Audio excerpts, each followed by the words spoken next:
In the course of doing research for the Quest 3 best head strap video I did, I came across some interesting accessories that were not head straps. So I decided to do a video testing and reviewing some of them. Some of these I bought for my own money, and some were provided to me for the review. Links and timestamps will be down in the description below. Anyway, without further ado, here they are in no particular order.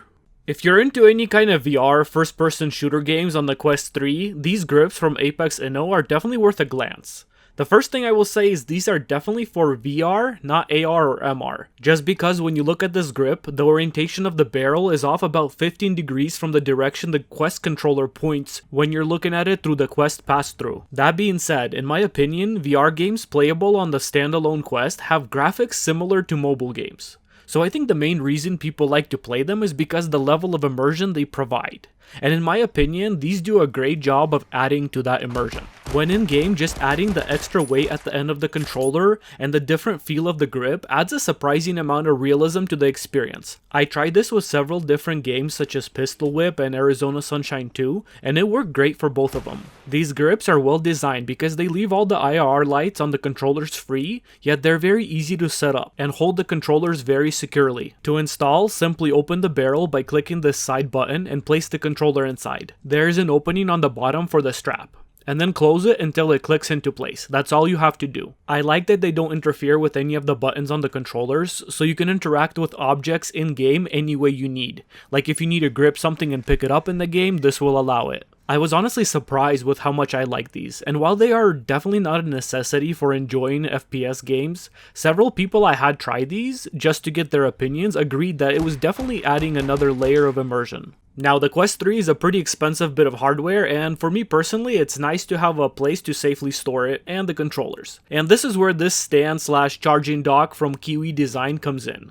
The stand comes disassembled, so there will be some assembly required before you can start using it. Once you pull all the pieces out of the box and peel off the protective film on some of the parts, you simply take the main platform and slide it into the support column. Then you snap the support column onto the base pad.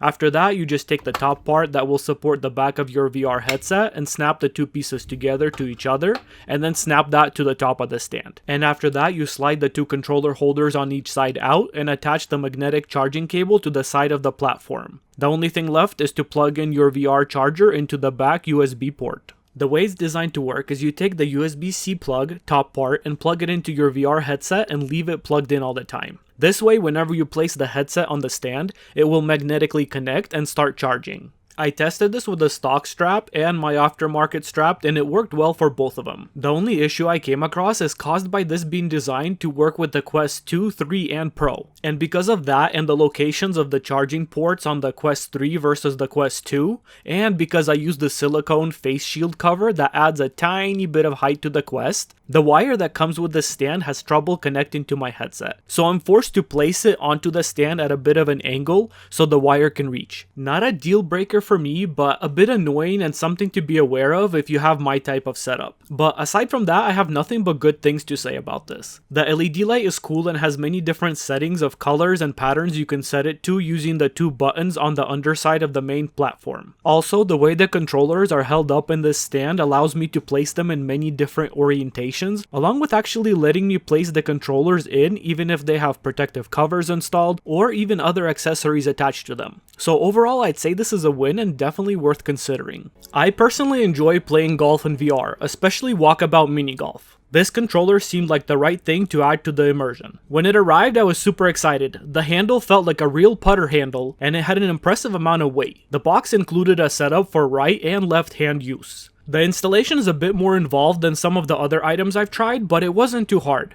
Once you assemble the putter, you need to remove the strap, which is easy to do as you just open the battery compartment and you can slide it right out. Once that's done, you just attach these clear plastic pieces together on top of your controller. Both are labeled for right and left hand. They just snap into place. Then you take the bumper guard, which is also labeled, and place it into the clips designed for it. Then just place the controller into the putter until it snaps into place, and that's it, the putter's ready to go. As you can see, when you place the controller inside, most of the IR lights on the controller will be facing away from you. I will say that the putter is usable and you can play with it, and I've even won a game against someone who was just using a regular controller. But it definitely prioritizes safety of the controller over precision, with its cover and bumper guard. I would say if you have plenty of space, look into a putter with the IR facing up. But this is a great choice for anybody with limited space that's worried about hitting a wall or some other type of obstacle, because it's definitely more protected than the others I've seen. But with it, you have to be more aware of which way the IR lights are facing, otherwise you could experience some glitches.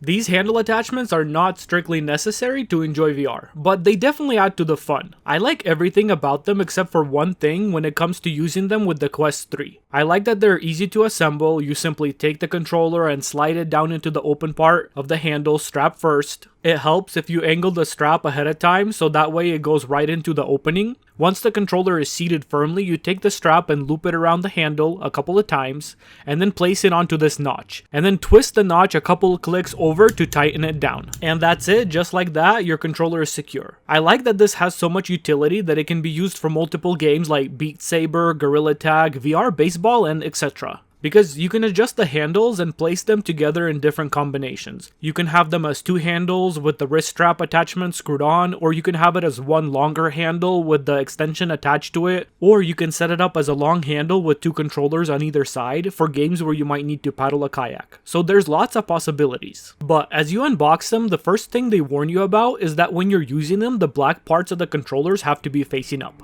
because that's where the IR lights are, and as long as you're keeping them facing you, these work great and capture movement well. But if you twist the handle around so the black part is facing sideways during gameplay, your VR might start having issues recognizing where the controller is. So you have to make sure not to twist it sideways. And that's all fine, but there's actually another sensor in the handle of the Quest 3 controller that's being covered by the plastic on this attachment. I understand this is because this is designed to work with more than just the Quest 3 controllers, but I wish they would just add that opening. I feel like it would make it more forgiving and accurate. I know multiple accessories cover that light, and it's not super important, but it would be nice to have. Anyway, I'll be keeping these. This issue is not enough to make me return them, because overall they work well and definitely add another layer of immersion to Beat Saber. If you ever travel anywhere with your Quest, you might have considered buying a carrying case. I like this one from Apex Inno, but there are a few caveats about this case that you should know. I'll start with the good. I really like the build quality and the design of this case in terms of looks. It looks very sleek, the outside is firm, and the material seems durable. It has a storage pocket on top for wires and other accessories, which is a nice benefit. Now, this first thing is not strictly a negative, but something to be aware of. It's not designed to be used with any Halo type head straps. So like my preferred head strap, the Bobo VR, doesn't fit. But anything with a soft strap going down the middle, kind of like the original head strap, should be just fine. Now, for the actual issue I have with this is the handle is on the bottom side of the case. So when you put the controllers in their assigned spots and strap them in, close everything up and start carrying, the controllers are facing upside down. So if for any reason the case gets jostled about, the controllers can slip out of their spots and end up being loose in the case. Now this doesn't happen if you're just gently carrying it, but if you shake it around a bit, which admittedly most people wouldn't, but I tested anyway just for people who might need a case that might get abused a little bit, wherever they were using it would know. This can be fixed if you fill up the top pocket with something soft, and the downward pressure of that helps keep the controllers in place. Also on that note, if you're putting only small amounts into the netting, there's no Velcro or any way to secure it in there. But on the positive side, I will say this holds the actual Quest very securely. No matter how much I abuse the case, within reason, the Quest wouldn't move. So to sum it up, I still do like the case, and it can even be used instead of a stand, because they're convenient places to secure the headset and the controllers, along with any charging wires. It can be used for regular storage or just in between uses. I will be keeping this as I do have other headbands that work with it, and I mostly needed to keep the sunlight off my headset while it's in the car. These are VR controller protector grips, and like most Quest accessories, they have their pluses and minuses. I'll start with the positives. They're pretty well made and the rubber feels nice in the hand. They're simple to install. You just take the stock battery cover off, take out the battery and install this cover. Then you place the battery inside so the little strap is underneath it for easy removal. Then you slide the controller into the protector and secure it. Make sure it fits evenly. Then you take the battery flap and insert it into the new cover you just installed. This will make changing the battery much easier than some of the other protectors I've seen. These also come with little knob protectors, and the easiest way I found of attaching these is just to turn it inside out, place it on top of the knob, and then just push it down on the controller knob.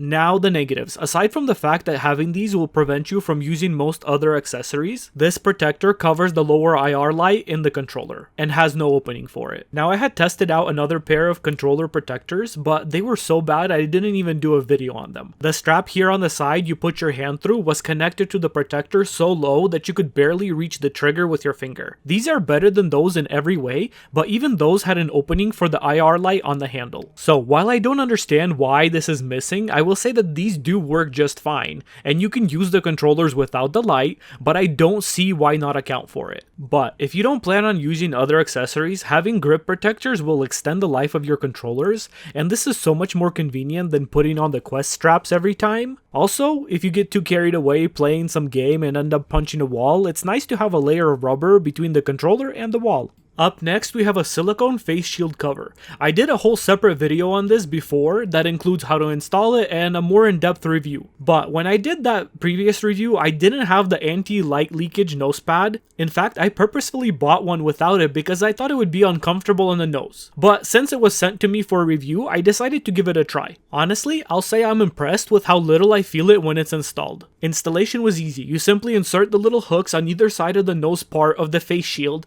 and then you take the flaps and you place them behind the padding and it's good to go. While I consider the silicone padding cover a necessity for VR as it prevents sweat buildup in the padding, I don't think having a light leakage nose pad is, but I do think it's one of those products that just gives a little bit extra to your immersion in VR. And last but not least is this 13-foot cable. This is a USB-C to USB-C cable, and it's definitely a must if you plan on using your VR connected to a computer. First of all, the length of 13 feet allows you to move about as needed. Second, this cable is designed for VR. I use it to create a virtual desktop on my Quest. And with my previous cable, the Quest battery would drain rather quickly. This one allows me to use it for much longer as it allows 3 amp charging. So definitely something to look into. Anyway, that's all I have for now. Thank you for watching.